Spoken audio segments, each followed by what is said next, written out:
మాతృదేవోభవ. ఇప్పుడు మనము మకర రాశి వారికి ఈ వారం అంటే 28/1/2024 నుండి 3/2/2024 వరకు గ్రహ సంచారం ఏ విధంగా ఉంది, ఆ గ్రహాల వల్ల కలిగేటటువంటి ఫలితం ఈ మకర రాశి వారికి ఏ విధంగా ఉంది అనేటువంటి విషయం తెలుసుకునేటటువంటి ప్రయత్నం చేద్దాం. ఇక్కడ మకర రాశి వారికి జన్మంలో రవి ఏ విధంగానూ ఉపయోగపడేటువంటి అవకాశం లేదు. ఆరోగ్య విషయంలో కూడా కొంచెం దెబ్బ తీసే అవకాశం ఉంటుంది. దెబ్బ తీయడం అంటే పెద్దగా ఏదో భయంకరమైన అనుకోవద్దండి.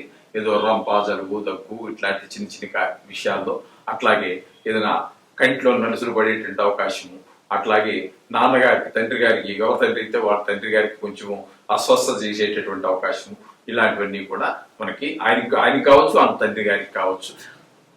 కంటిలో నలుసులు పడేది, కంటిలో ఎరుపెక్కేది, కంటికి సంబంధించి చిన్నపాటి ఏమైనా అనారోగ్య సమస్యలు తలెత్తేటువంటి అవకాశం ఈ రవిలో కలుగుతున్నది. ఇక ద్వితీయంలో శని యొక్క సంచారం జరుగుతోందండి. ఈ శని ద్వితీయ సంచారం వల్ల కుటుంబంలో వాళ్ళకి మన మాట నచ్చకపోవటము, అంటే ఎదురుగా అనలేకపోవచ్చు, ధైర్యం చాలకపోవచ్చు. అలాగే కుటుంబంలో భార్య కావచ్చు, పిల్లలు కావచ్చు, ఏంటో నాన్న కొంచెం ఈ మధ్య కొంచెం కట్టుగా ఉంటున్నారని వాళ్ళు మీ మాట వల్ల కావచ్చు, మీ ప్రవర్తన వల్ల కావచ్చు హర్ట్ అయ్యే అవకాశం, బాధపడే అవకాశం ఉంటుంది.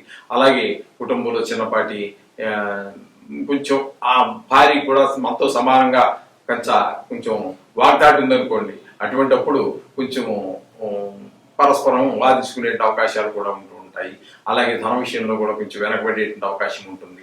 ఈ విధమైనటువంటి దుష్పరిణామాలన్నీ కూడా మనకి శని భగవాన్ అయితే స్వక్షేత్రం కాబట్టి మనకి కొంతవరకు అది ఈ పరిణామాలు చాలా వరకు తగ్గుతాయి.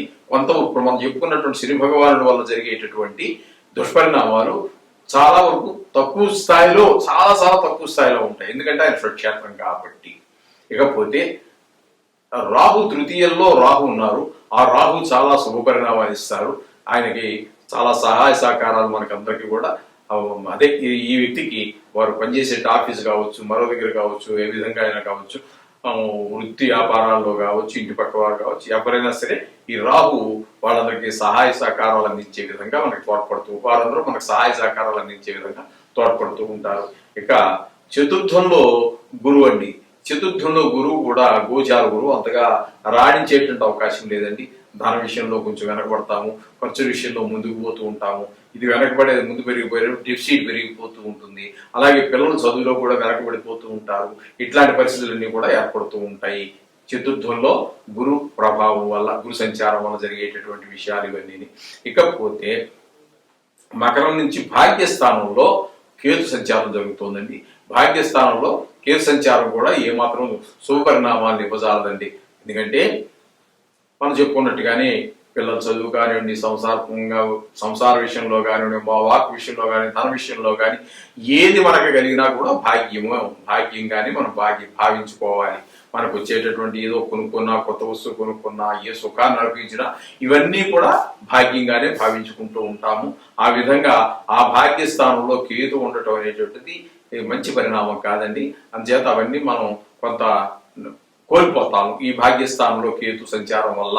ఇక పోయినట్టయితే మకరానికి వ్యయస్థానంలో కుజ, బుధ, శుక్ర 3 గ్రహాల యొక్క సంచారం ఇక్కడ మనకి జరుగుతోందండి.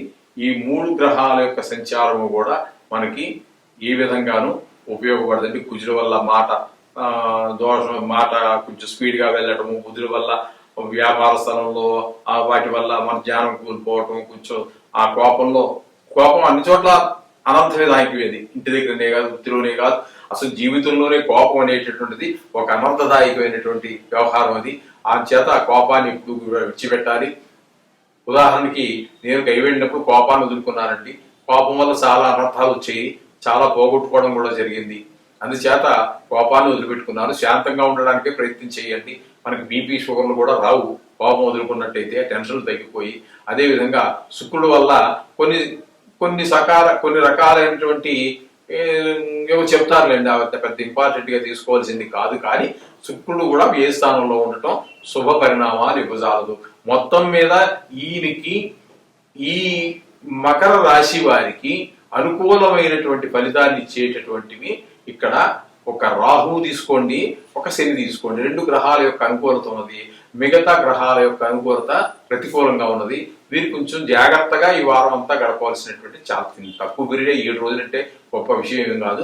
ఈ వారం రోజు తగు జాగ్రత్తగా తీసుకుంటూ మాట విషయంలో కానీ, ధన విషయంలో కానీ, ఆరోగ్య విషయంలో కానీ అన్ని రంగాల్లోనూ కూడా తగిన జాగ్రత్తలు తీసుకుంటూనే ఎవరికైనా అప్పించినా, ఎవరికి అప్పు తీసుకుంటున్నా ఇవన్నీ కూడా తగినంత జాగ్రత్తలు తీసుకుని ఆచి తూచి అడుగు వేయవలసినటువంటి పరిస్థితి. దీనే కంగారు పడాల్సిన పని లేదని మనం చెప్పుకుంటున్నట్టుగానే నవగ్రహ ఆరాధన చేసుకోండి. రోజు మీ నిత్యం చేసుకునేట్టు పూజ చేసుకోండి. జాతకంలో ఒక భాగమే ఇది. ఆ జాతకానికి అనుసంధానం చేసుకోండి. ఇంకా పూర్తి వివరాలు తెలుస్తాయి. మన మిత్రులు చాలా మంది ఉన్నారు, వారందరూ కూడా మంచి పండితులు ఉన్నారు. అలాగే దాని పరిష్కారాలు చేయడానికి కూడా తగినంత సామర్థ్యం కలిగినటువంటి మహా పండితులు అందరూ ఉన్నారు. ఏం కంగారు పడక్కర్లేదని. మళ్ళీ ఏదైనా మనకి ఏదైనా ఆపద వస్తుంది అనుకుంటే దాన్ని దాటించడానికి తీసి ఏ గ్రహాన్ని ఎక్కడి నుంచి ఆ గడిలోంచి తీసి పక్కన పెట్టే పరిస్థితి ఏమీ లేదు. కానీ దాటి యొక్క సాంద్రత తీవ్రత తగ్గించడానికి, ఆ శాంతుల ద్వారా తగ్గించడానికి చేయదగినటువంటి మన జ్యోతిష్ మిత్రులు కానివ్వండి, ఈ పౌరోహిత్య పండితులు కానివ్వండి, వీళ్ళందరూ సమర్థులే. వాటి చక్కటి పరిష్కారాలు చేయించుకోండి. సుఖాన్ని అనుభవించండి. సోహం భూయాత్. 28/1/2024 నుండి 3-2 ఫిబ్రవరి 2024 వరకు ఈ వారం రోజుల్లో ఉన్నటువంటి గోచార ఫలితాల గురించి ఇప్పుడు మనం చర్చించుకుందాము. ప్రథమంగా మేషరాశి గురించి మనం చర్చించుకుందాం. మేషరాశి వారికి షష్ఠమంలో కేతువు, భాగ్యస్థానంలో 9వ స్థానంలో శుక్రుడు, దశమ స్థానంలో రవి, ఏకాదశ స్థానంలో 11వ స్థానంలో శని స్వక్షేత్రంలో ఉండి చాలా శుభగ్రహాలుగా ఉండి మంచి శుభ ఫలితాలు ఇస్తారు. వీరు ఇక ఈ 4 గ్రహాలు మనకు శుభ ఫలితాలు ఇస్తుంటే ఇక మనకి రాశిలోనే గురువు, భాగ్యస్థానంలో కుజుడు, భాగ్యస్థానంలో బుధుడు, ఏ స్థానంలో రాహు మాత్రం మనకి శుభ ఫలితాలు ఇవ్వటం లేదు. అందుచేత ఏ విషయాల్లో ఇవన్నీ మనం టోటల్గా అన్ని గ్రహ సంచారాన్ని విశ్లేషించుకుని చూసినట్టయితే మనకి 6వ స్థానంలో ఉన్నటువంటి కేతు వల్ల మనకి మంచి ఒక విచిత్రమైనటువంటి మనస్తత్వం ఉండటము, భక్తి మార్గంలోకి మనసు మళ్ళటము, ఈ విధమైనటువంటి ఫలితాలు మనకి కేతు వల్ల ఏర్పడుతూ ఉన్నాయి. అలాగే శుక్రుడు వల్ల వాహన యోగం, అంటే వాహన యోగం ఉంటే ఆల్రెడీ ఉంటే సరే ఎవరన్నా కొనుక్కోవాలి అనుకుంటున్న వారు ఉన్నట్టయితే ఈ వారంలో కొనుక్కోవడానికి, ఒక కొత్త వాహనాన్ని కొనుగోలు చేయడానికి చాలా తగిన సమయంగా కనిపిస్తోంది. అలాగే సౌఖ్యాలన్నీ కూడా మంచిగా అన్ని కల్పిస్తాడు మనకి శుక్ర భగవానుడి వల్ల కనబడుతున్నాయి.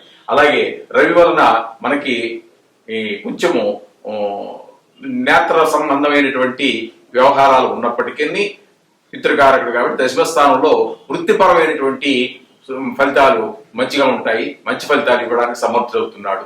అలాగే ఏకాదశ స్థానంలో స్వక్షేత్రంలో ఉన్నటువంటి శని భగవానుడి వల్ల మనకి మంచి ఫలితాలు ఏర్పడుతున్నాయి. ప్రతి విషయంలోనూ ఒక చదువు విషయంలో, పిల్లల చదువు విషయం కావచ్చు, ఇంట్లో భార్య మనం మాట వినడం విషయంలో కావచ్చు, మన గృహంలో కావచ్చు, ఒక ప్రశాంతమైనటువంటి జీవనాన్ని మనకి అన్ని విషయాల్లోనూ కూడా మనకి వ్యాపార విషయంలో కానీ అన్ని విషయాల్లోనూ కూడా లాభస్థానంలో ఉన్నాడు కాబట్టి అన్ని విషయాల్లోనూ కూడా మనకి లాభాన్ని చేకూర్చడానికి స్వస్థానంలో ఉన్నటువంటి వాడు. పైగా ఏకాదశి స్థానంలో ఉండటం కారణంగా మనకి శని భగవానుడు చాలా అత్యంత అనుకూలమైనటువంటి ఫలితాలు ఇవ్వడానికి సమర్థుడు అవుతున్నాడు. ఇకపోతే ఇక అశుభ గ్రహాల యొక్క విద్య గురించి చూసినట్టయితే జన్మంలో గురువు ఉండటం వల్ల విద్యా విషయంలోనూ కొంచెం ధన విషయంలోనూ వెనకబడేటటువంటి పిల్లల చదువు విషయంలోనూ మనకు కొంచెం వెనకబడేటువంటి అవకాశం ఉంటుంది. అలాగే ధన విషయంలో సంపాదన కొంచెము తగ్గేటటువంటిది కానీ, లేకపోతే ఉన్నటువంటి డబ్బు ఎక్కువ ఖర్చు అవడానికి కానీ అవకాశం ఉంటుంది. రావాల్సినటువంటి డబ్బు చేతికంగా అందకపోవటం, ఇట్లాంటి పరిస్థితులన్నీ గురువు వల్ల మనకి వస్తూ ఉంటాయి.